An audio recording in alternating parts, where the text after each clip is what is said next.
Justin Baldoni is fighting back against the New York Times motion to dismiss. Also, Taylor Swift is getting subpoenaed. Why she might be a smoking gun.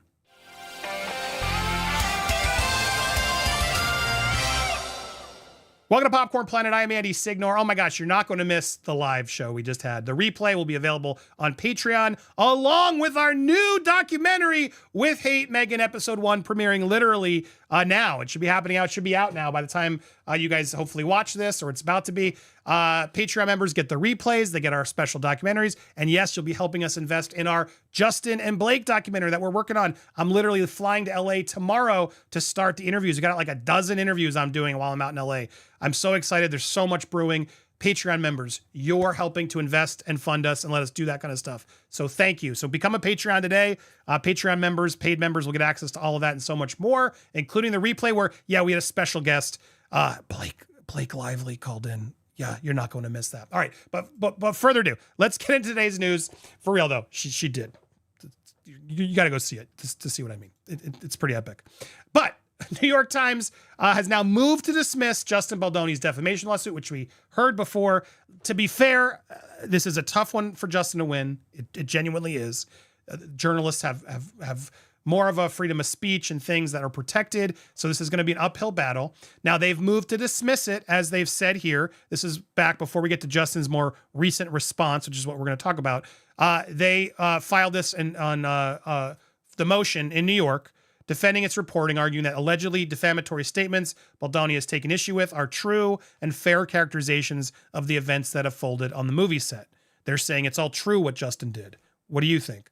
Throughout their blunderbuss complaint, the Wayfarer parties seek to drag the Times into their larger feud with Lively. But the only thing the Times is, in fact, alleged to have done is engage in news gathering and publishing an article and video about the Wayfarer Lively dispute. You helped her defame him and you lied about it.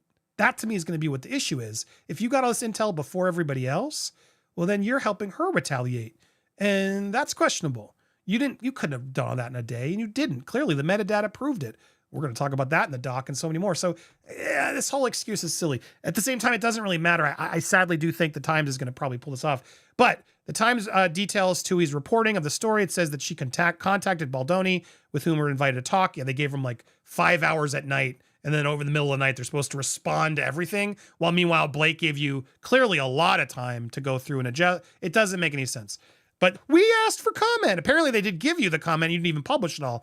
Lively spokesman criticized Baldoni for his behavior, saying in its motion to dismiss, New York Times correctly calls out Justin Baldoni's lawsuit for what it is, a shameless PR document that has no business in a court of law. For years, Baldoni urged men to listen and believe women, but when a woman spoke out about his behavior, he and his billionaire backer used a social media combat plan to scorch earth and try to bury and destroy her along with the media who reports on it. These bullying tactics will not survive in court, and everyone should see their meritless claims for what they are. Sure. Okay, girl. Whatever. That was the response. This is the complaints, etc. Now, Justin's response is in. It's a long one. If you want to read it, you can sort of pause and read it there as I'm scrolling through. But basically what he's establishing here, it's a lot of legalese. It's a lot of legalese.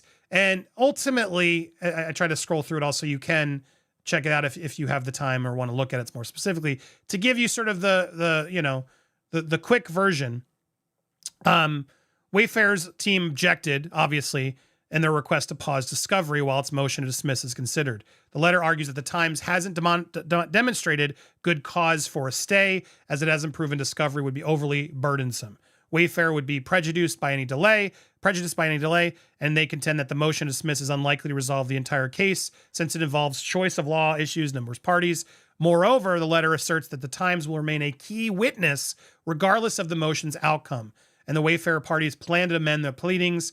Wayfarer counsel urges the court to deny the Times a stay request or at least allow document discovery to proceed. So basically what they're saying is that they want the receipts.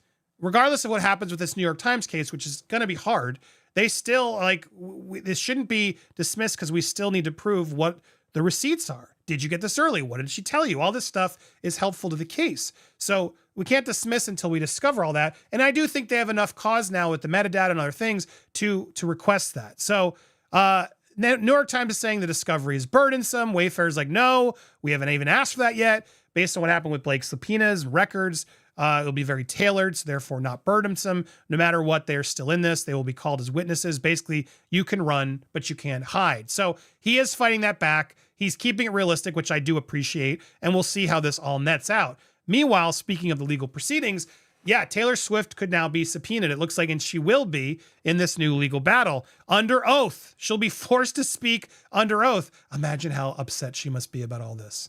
This is nuts. It is truly an embarrassing blow for Blake. She's now going to be subpoenaed, questioned under oath, and part of all this. Now, I personally don't think she's as involved as everyone thinks they are, the conspiracy theories. Personally, I think she was involved as a friend. I think she gave the song. I think she probably gave Blake advice when she asked. But I just think Taylor was pretty busy. I don't see why she would have wasted so much time being there all the time and fully invested in the movie. I think she was invested in her friend and probably creatively excited to help her because Taylor's wanting to make her own movies too. She wants to be a director. So look, let's find out if she was more involved, but we're only hearing that from Blake. And I think she said that to try to get people to go get their butts in seats.